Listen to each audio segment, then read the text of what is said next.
Ahí está. Ahí debe estar grabándose la sesión del día de hoy. Pues buenas tardes a todos. Bienvenidos a otra sesión más del Seminario de Ingeniería Electrónica, Biomédica y Telecomunicaciones, organizado por nuestro posgrado en Ingeniería Electrónica de la Facultad de Ciencias de la UASLP. El día de hoy contamos con dos profesores de posgrado. El primer profesor es el doctor Francisco Javier González Contreras, quien nos va a platicar acerca de avances en la inserción de la termografía infrarroja en medicina. Adelante, Francisco. Muy bien, muchas gracias, Berzaín. Pues un gusto, como siempre, platicar aquí en el posgrado de Ingeniería Electrónica. Y yo estoy en el área de biomédica del posgrado, entonces, aunque tengo otras líneas de investigación, pues en las que trabajo aquí en el posgrado, pues son en las áreas de biomédica, ¿no? Y una de ellas, pues, es sobre el uso de termografía infrarroja en medicina. Ya el año pasado les había hablado un poquito sobre estas aplicaciones y ahorita les voy a platicar sobre los avances que hemos hecho en esta área, ¿no? El título está un poquito diferente y está en inglés porque es un trabajo que voy a presentar la siguiente semana en un congreso y viene pues los avances y de lo que les quiero platicar en esta ocasión, ¿no? Entonces vamos a empezar con un poquito sobre lo que es la biopsia óptica y cómo en mi grupo de investigación utilizamos cámaras infrarrojas para medir patrones de temperatura sobre la superficie de la piel y contribuir a esta área de la biopsia óptica, ¿no? Después les voy a platicar un poquito de un trabajo que hicimos, que fue la tesis doctoral de un estudiante mío, sobre cómo utilizar machine learning redes neurales para clasificar estas imágenes termográficas, ¿no? Y después viene la parte que es en la que queremos avanzar ahora, que es poder utilizar métodos de comunicación de imágenes médicas y formatos específicos de imágenes médicas para poder facilitar el uso de Machine Learning e inteligencia artificial en termografía, ¿no? Y algunos de los trabajos que hemos hecho que están, están empezando, pero es un área en la que queremos, ¿cómo se llama? Hacer un impacto, ¿no? Porque al momento, pues no hay formatos estándar para el área de termografía, como sí las hay, por ejemplo, en tomografía computarizada o en resonancia magnética y demás, ¿no? Y vamos a terminar con las conclusiones. Pues bueno, la biopsia óptica es un método no invasivo de diagnóstico, ¿no? Generalmente cuando van al médico y tienen algún problema de salud, pues es común que se tome una parte del tejido o un fluido corporal para hacer estudios, ¿no? Y ver cuál pudiera ser el problema de salud, ¿no? Entonces, obviamente, pues extraer, por ejemplo, sangre o cortar un pedacito de tejido para verlo en el microscopio y ver si hay algún problema, pues no es lo más agradable, ¿no? Entonces la idea es hacer este tipo de procedimientos, pero utilizando luz, ¿no? La luz tiene la ventaja de que pues es no invasiva, se puede utilizar a distancia, ¿verdad? No daña ¿cómo se llama? El tejido si se utiliza en las potencias adecuadas y pues no se puede hacer in vivo, ¿no? No se tiene que extraer ¿cómo se llama? El tejido, la sangre o el fluido corporal para poder, para poder analizarla, ¿no? Y eso es lo que se conoce como biopsia óptica. Y hay muchas técnicas ópticas que se utilizan para hacer esto de la biopsia óptica, ¿no? En mi grupo de investigación utilizamos algunas, por ejemplo, espectroscopía Raman, ¿verdad? Espectroscopía de reflectancia también la hemos utilizado, pero de la que les voy a hablar ahorita es termografía, ¿no? Que la termografía genera una imagen médica y pues es en lo que estamos trabajando ahorita, ¿no? En cómo manejar ese tipo de imágenes para hacerlas más fáciles de utilizar, ¿no? Y bueno, un poquito de contexto sobre la termografía infrarroja. La radiación infrarroja fue descubierta por Sir William Herschel, que originalmente él era un músico, ¿no? Este, un músico alemán que se mudó a Inglaterra para tocar, ¿no? Y entonces aparentemente pues era un músico bastante bueno, ¿no? Entonces se mudó a Inglaterra para tocar y dar clases de música y ahí se empezó a interesar en la astronomía, ¿no? Entonces se puso a fabricar telescopios. En ese tiempo, pues no ibas a la tienda a comprar un telescopio, ¿no? Sino tú fabricabas tus propios telescopios o había gente que se dedicaba a hacer telescopios, ibas y los comprabas. Y entonces se volvió famoso porque sus telescopios eran bastante buenos, ¿no? Eh, y entonces, pues el rey de Inglaterra se dio cuenta de eso y le dijo, ¿sabes qué? Te voy a contratar como astrónomo de la corte, ¿no? Para que se dedicara exclusivamente a la astronomía. De hecho, sus últimos conciertos dicen que ya estuvieron bastante malos porque ya no practicaba, ¿no? Entonces ya se dedicó 100% a la astronomía, era un puesto, astrónomo de la corte, era un puesto bastante bueno porque le daban una cantidad mensual bastante considerable, con la única condición de que si el rey o alguien de la familia real quería ver las estrellas, pues estuviera disponible ahí para poder ver las estrellas, ¿no? Entonces, pues era una persona bastante curiosa y se puso a hacer diversos experimentos. Por ejemplo, hizo bastantes contribuciones a la astronomía, ¿no? William Herschel fue el que descubrió Urano, por ejemplo. Pero entre sus experimentos se dio cuenta que si le ponía vidrios de colores a su telescopio y ponía la mano, se sentía diferente, ¿no? Dependiendo del color del vidrio, ¿no? Entonces dijo, bueno, esto quiere decir que los diferentes colores tienen diferentes potencias, ¿no? O sea, diferente cantidad de energía. Y entonces hizo un experimento para ver qué energía tenían los diferentes colores, ¿no? Es el experimento que podemos ver aquí en la imagen. Hay luz blanca, pasa por un prisma y se dividen los diferentes colores. Y entonces puso un termómetro en cada uno de los colores para ver cuál era el que aumentaba más su temperatura, ¿no? Y tenía un termómetro control que estaba donde él ya no veía colores, ¿no? Pues, o sea, se sorprendió bastante porque el termómetro control era el que tenía la temperatura más alta, ¿no? Entonces dedujo que había un tipo de radiación que estaba después del rojo, que no la podía ver el ser humano, que se llamaba, y le puso radiación infrarroja, ¿no? Porque estaba después del rojo, ¿no?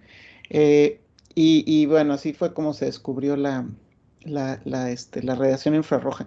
Después, Max Planck dedujo una ecuación en donde determinó que los objetos a cierta temperatura emiten radiación en todo el espectro electromagnético, ¿no? Entonces, entre más caliente, pues emiten más radiación y a una longitud de onda más corta, ¿no? Entonces, esta curva de radiación se puede obtener por medio de la ecuación de Planck, y aquí podemos ver cómo el pico de radiación cambia conforme cambiamos la temperatura, ¿no?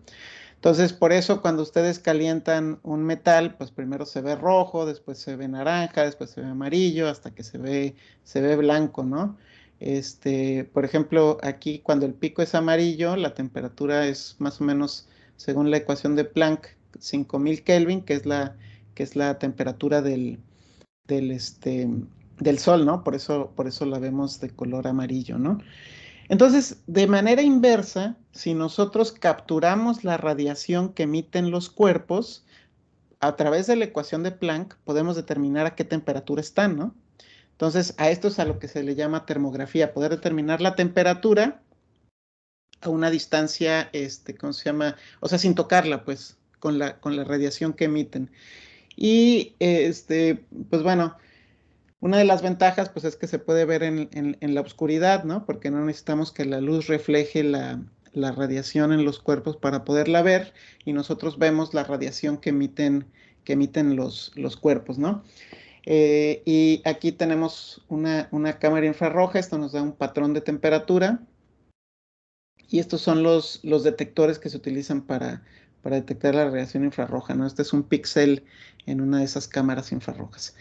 Entonces, pues bueno, ya que podemos nosotros medir la temperatura a una distancia, bueno, a distancia y sin tocar el objeto, pues bueno, esto tiene muchas aplicaciones médicas, ¿no? Porque la temperatura, pues desde siempre ha sido una variable médica de interés, ¿no? Desde el año 480 antes de Cristo, este, se sabía, ¿no? Que la temperatura era un signo de enfermedad, y una manera para ver el progreso de la enfermedad, ¿no? Se dice que Hipócrates, les ponía lodo a los enfermos y veía qué parte se secaba primero, y decía, ahí está el problema, ¿no? Porque es la parte que está más caliente. Y otra cosa interesante también es que la piel es un muy buen emisor de radiación infrarroja, ¿no? Entonces nosotros, si medimos la temperatura en la superficie de la piel, el valor va a ser bastante confiable independientemente del color de la piel de la persona, si es un niño, si es un anciano, ¿verdad? La piel emite la radiación en la misma proporción en todos esos casos, ¿no? Eh, y bueno, en nuestro grupo de investigación hemos trabajado bastante utilizando patrones térmicos para diagnóstico médico de diversas enfermedades, ¿no? Obviamente, pues, las enfermedades de la piel es algo, ¿cómo se llama? Que es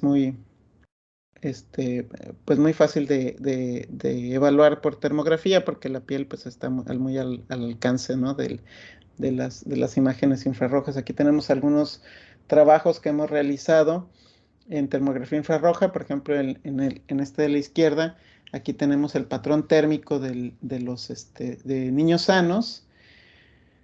Sí, una de las características de los patrones térmicos es que son simétricos, ¿no? Entonces, cualquier asimetría ya puede representar un problema médico, ¿no? Si se fijan, el punto más cercano a cualquiera de estas crucecitas es la parte contralateral, ¿verdad? Y nosotros hicimos ahí un mapa de temperaturas de niños sanos, mexicanos, ¿no? Aquí tenemos un trabajo también que hicimos para evaluar psoriasis en niños, ¿no? Y esto tiene muchas ventajas porque, por ejemplo, en el caso de la evaluación de psoriasis, pues se hace, ¿cómo se llama? A simple vista, ¿no? Entonces, las placas, pues a veces no se extienden tanto como la inflamación, y nosotros podemos ver la inflamación aquí con el patrón de temperatura, ¿no? Y podemos ver también cómo evoluciona el paciente después de darle medicina y demás, ¿no?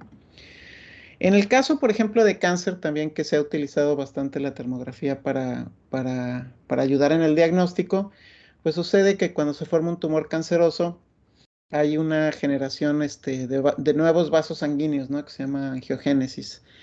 Esto es para poder proveer a los tumores de la comida necesaria para que puedan crecer al ritmo acelerado al que crecen los tumores, a un ritmo más acelerado que el tejido normal. Y también este crecimiento acelerado hace que las células cancerosas tengan una generación metabólica de calor mayor que las células normales, ¿no? Que las células sanas, más bien. Entonces, este aumento en el flujo sanguíneo y en la generación de metabólica de calor hace que la temperatura en el tejido, la temperatura local, sea mayor que en el tejido normal, y estos cambios de temperatura los podemos nosotros observar con termografía, ¿no?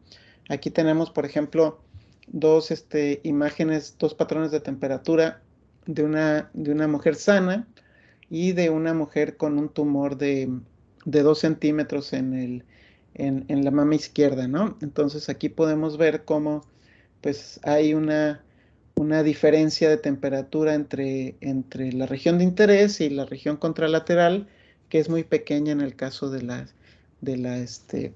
persona aquí sana, ¿no? Entonces, pues la termografía no es una técnica nueva. De hecho, la primera termografía se hizo ahí como en los años 50, ¿verdad? Las cámaras han mejorado bastante desde entonces y en 1982 fue aprobada por la FDA como un método adjunto para la evaluación de cáncer de mama, ¿no? Obviamente, pues no es un método de diagnóstico, es un método adjunto de diagnóstico y nunca se debe utilizar de manera aislada, ¿no? Por sí sola. Siempre para apoyar otras técnicas tradicionales como la mamografía y demás, ¿no? Una de las cosas interesantes de la termografía es que para su evaluación, pues tiene que ser interpretada por una persona que esté capacitada para hacerlo, ¿no? Hay todo un método de evaluación de termografías para poder saber si tienen, si hay una probable, este, problema térmico ahí, y eso lo hacen los intérpretes, ¿no?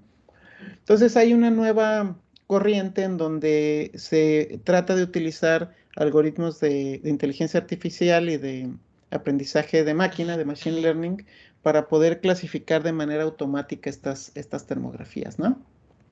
Entonces, con el machine learning, la idea es que estas interpretaciones pues, sean más homogéneas, no dependen de la capacidad del intérprete, pero para poder obtener,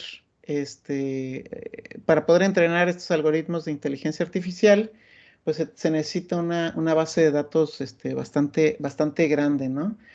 Y pues bueno, generalmente no existen bases de datos grandes, o bueno, si hay bases de datos grandes, generalmente estas imágenes pues vendrían de diferentes clínicas, utilizando diferentes tipos de cámaras, y cada cámara tiene su propio formato para grabar las imágenes, ¿no? Entonces se vuelve un problema para poder este, alimentar entrenar estos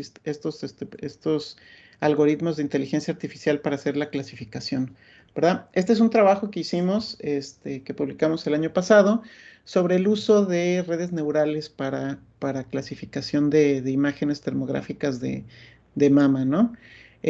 Aquí utilizamos un aprendizaje por transferencia, en donde ya utilizamos una red neuronal que estaba previamente entrenada con imágenes tradicionales, o tipo las redes neuronales que utilizan, o los algoritmos que utilizan, por ejemplo, Google Fotos y todos esos para identificar este, imágenes o personas iguales y demás. Entonces utilizamos una de estas ya preentrenada y solamente utilizamos las tres últimas capas para volverlos a entrenar con nuestras imágenes, ¿no? Eh, y pues bueno, obtuvimos resultados bastante interesantes. Aquí vemos sensibilidad y especificidad, ¿verdad? Que obtuvimos para los tipos de análisis que hicimos, ¿verdad? Y también podemos hacer otro tipo de análisis interesante como este mapeo de activación de clases, ¿no? En donde se ve dónde el algoritmo se fija para ver si hay una normalidad térmica o no, ¿no?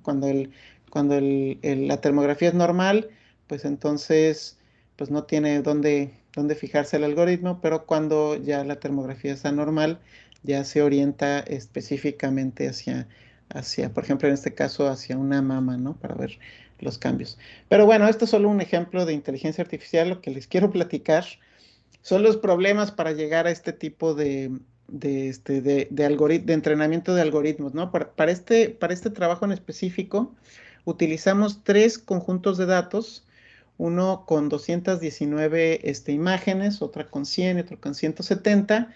Si se fijan, aunque fue el mismo modelo más bien el mismo fabricante de las cámaras, FLIR, los modelos fueron diferentes, había diferente resolución de píxeles y diferente sensibilidad y demás, ¿no? Entonces la idea, pues, es generar un formato estándar donde se puedan, ¿cómo se llama? Compartir estas imágenes para después poderlas alimentar para un programa como estos de entrenamiento de inteligencia artificial, ¿no? Y esto ya existe en imágenes médicas, ¿no? Ya existen los PACS, ¿no? Que son sistemas de comunicación y de almacenaje de imágenes médicas, y los protocolos de comunicación, no quiero decir formato de archivo, porque es algo más que eso, que DICOM, ¿no? Que es comunicación de imágenes digitales en medicina, ¿no? Esto va a permitir que sea más fácil compartir este tipo de imágenes y tener bases de datos homogéneas donde podamos, ¿cómo se llama?, entrenar algoritmos de estos de inteligencia artificial, ¿no? Que hay algunas definiciones de lo que significa DICOM y lo que significa PACS, ¿verdad? Por el tiempo, me los voy a saltar, pero bueno, cualquier búsqueda en internet pueden ver lo que significan este tipo de cosas. Pero, por ejemplo, este es un sistema PACS, ¿no? El sistema PACS tiene los dispositivos de generación de imágenes, que, por ejemplo, en nuestro caso serían las cámaras infrarrojas, pero aquí hay una tomografía computarizada, un ultrasonido, puede ser una resonancia magnética. Todos esos generadores de imágenes avientan archivos DICOM que después pueden ser guardados aquí en un repositorio general y después desplegados en workstations que puedan reconocer ese tipo de formatos DICOM, ¿no? Entonces, PACS es todo esto y DICOM es así como el protocolo de comunicación, ¿no? Eh, entonces, para cualquier, ¿cómo se llama?, trabajo médico donde se tenga que recolectar datos o procesar datos, pues es ideal que se tengan en este formato DICOM, ¿no? ¿Por qué? Porque este formato hace que no dependamos de los fabricantes de los dispositivos médicos, ¿no? Y nosotros, eso es en lo que estamos trabajando ahorita, ¿no? Generar este formato DICOM para termografía donde podamos almacenar, pues, la información del paciente, la imagen, una cosa muy importante, la temperatura en cada píxel de la termografía, porque ahorita ustedes, si tienen, por ejemplo, una imagen JPG o lo que sea, hay ¿cómo se llama?, convertidores DICOM gratuitos que tú la metes y ya te la convierte en DICOM, ¿verdad? Pero bueno, aquí tenemos que meter información adicional, ¿no? Por ejemplo, la temperatura en cada píxel, la emisividad, la temperatura ambiente y cosas que son más específicas de la termografía, ¿no? Ahorita ya, bueno, ahorita si se meten en esta página todavía no está subida la versión beta, pero ya tenemos una aplicación que estamos haciendo en conjunto con la Academia Americana de Termología para poder convertir archivos de termografía en DICOM, ¿no? Entonces la idea es que pues aquí se metan a la página, suban sus archivos, den de alta a su paciente o la persona, el sujeto de estudio, pongan sus características demográficas, ¿verdad? Y después ya lo puedas ver aquí en el, en tu archivo y grabarlo como DICOM y se lo puedes mandar a un intérprete o se lo puedes mandar a otro médico o puedes juntarlo con otros tipos de archivos, por ejemplo, resonancia magnética, en este caso, pues obviamente mamografía, ¿verdad? Y tener todo en el formato estándar de imágenes médicas, ¿no? Entonces, conclusiones, Machine Learning es un área importante y de estudio ahorita en procesamiento de imágenes médicas, ¿verdad? También se utiliza en termografía, como lo vimos aquí en termografía de mama, pero es muy importante que todos los archivos vengan en un formato estándar que podría ser el formato DICOM, ¿no? Que es un formato que ya sea, bueno, es estándar en imágenes médicas, ¿no? Y ahorita en lo que estamos trabajando, pues es en el primer convertidor de termografías a formato DICOM en colaboración con la Academia Americana de Termología. Y bueno, eso es todo y muchas gracias y estoy ahora sí listo para cualquier pregunta que pudieran tener.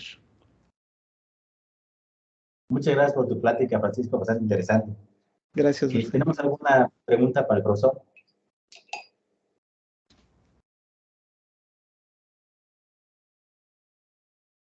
Sí, tenemos una pregunta de la profesora Guadalupe Orantes. Adelante. Adelante.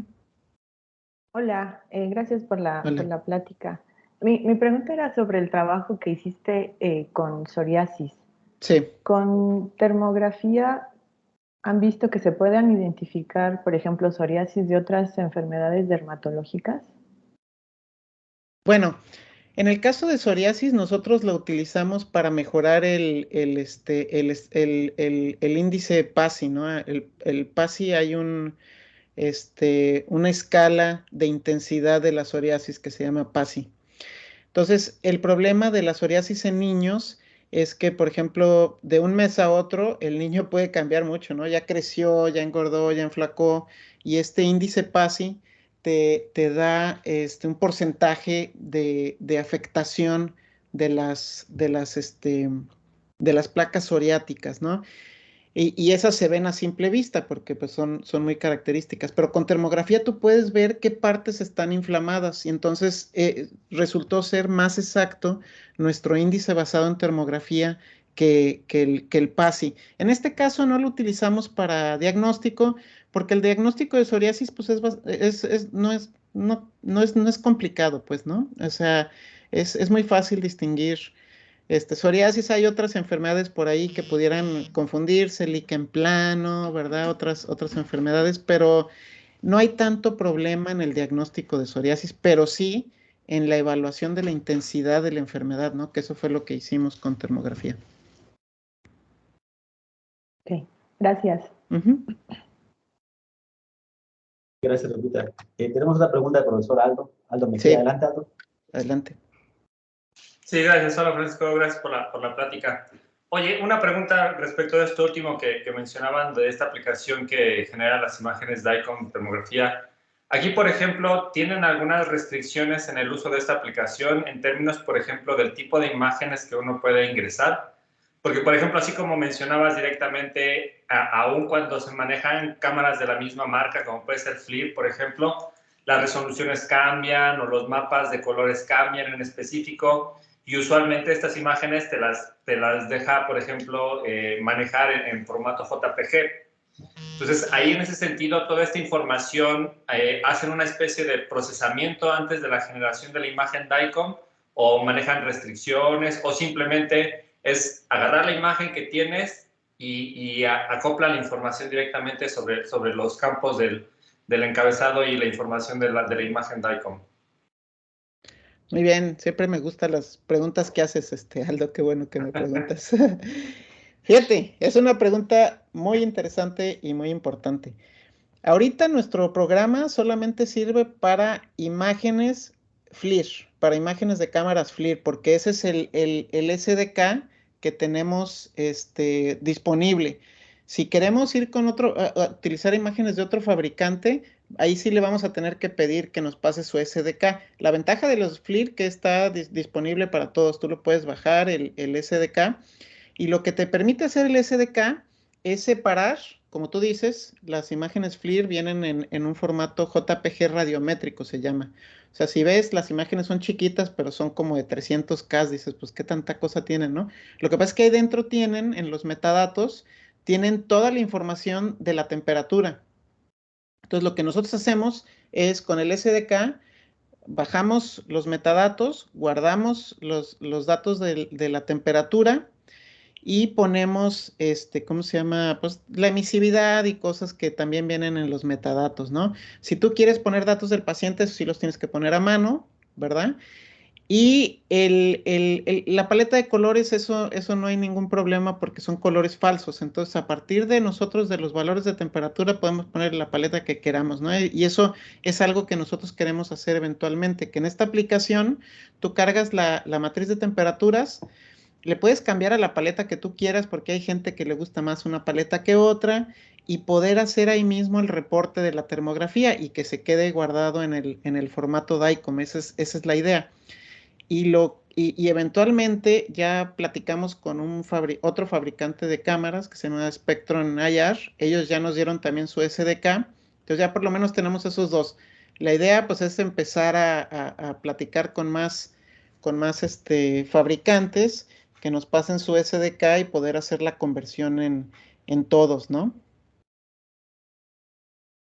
Sí. Perfecto, muchas gracias. Muchas gracias, Aldo. Muchas gracias, Francisco, por tu participación. No hay de qué. Te agradecemos esta plática, va a ser interesante y mucho éxito en la carrera. Gracias. Voy a dejar ya de